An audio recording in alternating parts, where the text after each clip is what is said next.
Now, this is where I do what's called a comparative analysis, okay?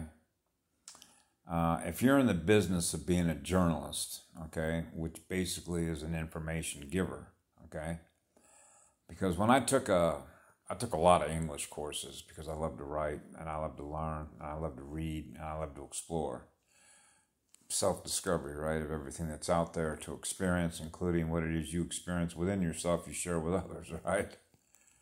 Okay, so when I think of what a journalist is, I know what a real journalist is, okay? Which means if you're going to put information out there and you're going to be what's called an informer, okay, you're providing information, informing the public.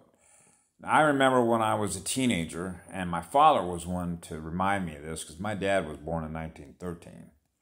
So my dad gave me a lot of firsthand, direct knowledge experience to what he experienced through World War I, the Roaring Twenties, okay, Wall Street collapse, the Great Depression, everything that led to World War II, and everything after that, right? But a journalist, if you're a real journalist, okay, that has integrity, that you tell the truth, you're honest, okay, and say you live through your heart, or even if you don't live through your heart, you have a standard that you live by, which means I'm not going to say anything that I don't know is true because otherwise I'm providing information that other people are going to experience. That means I'm experiencing the information that represents the energy, the frequency that's being used as a result of the experience or the information that you are presenting to us. That informs us of the reality that we live in, okay? So it used to be that a journalistic standard was to present the truth, gather all the facts, which in this case, if you didn't experience it yourself, it's secondhand information, which is really hearsay, okay? So when I grew up as a child, we used to have an old saying, okay? Hearsay and a dime will buy you a cup of coffee, which means hearsay is worthless information, okay? Because how do you know it's true? You don't, unless you experienced it directly.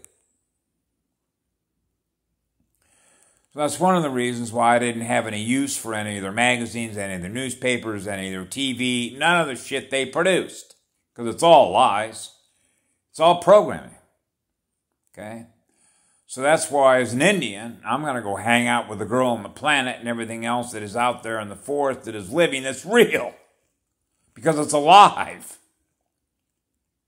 Okay? It's not dead. So what ends up happening is people's minds are held captive to a program that's going in reverse. Because all of the information that is informing people of the world that they believe they live in is the world that they're giving energy to experience what they believe they live in, which is their reality.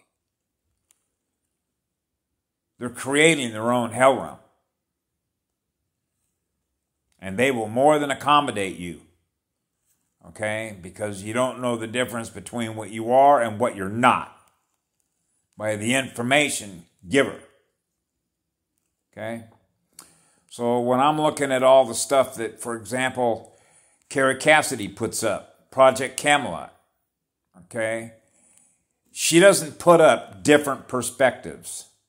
If you want to know something, for example, from the medical community, if you're getting all of the information that is put in the journal articles by those that run the status quo, you're not going to find stuff that's put up there by brave hearts like Dr. Robert O. Young, which exposes all the bullshit in the scientific community, which is Freemason academia. Okay? So when they're putting up all the information that comes from one side of the ledger, and they're avoiding putting other information up there in order for you to be fully informed, then what is that? That's what we used to call a bent view. You're getting the same sort of information from the same people. Okay? Which means you're not getting the full picture. She's not a real journalist. If you want to see a real journalist, Miles Johnson, a former BBC journalist. He puts it all up there. And the reason that I know that is because he interviewed an Indian, a shaman, a tribal shaman. So Miles Johnson put up Patty Broussard, put up Karen Ann Luke MacDonald. He puts it all up there so that you can make an informed decision on what you want to believe is happening. She doesn't do that. Okay? I posted that and told her that. How come you don't put on Gaia Shaman Patty Broussard? How come you don't put anything up there from the Speech Project? Okay? So if she reads the comments, has she done it yet? Nope. And she won't either. She's not a real journalist. She presents one side of the picture. Okay? And most of it is to promote fear. Why? Why? Why? Okay? So these are things we all need to think about. Isn't that right? That's why one of the reasons that I do is I push everything out there, but I try and filter the content, which basically means I know what things to put in certain communities or target audiences because certain warriors know the truth about what's happening because they run a higher state of consciousness. They don't live in any fear because they know they're more powerful than they are.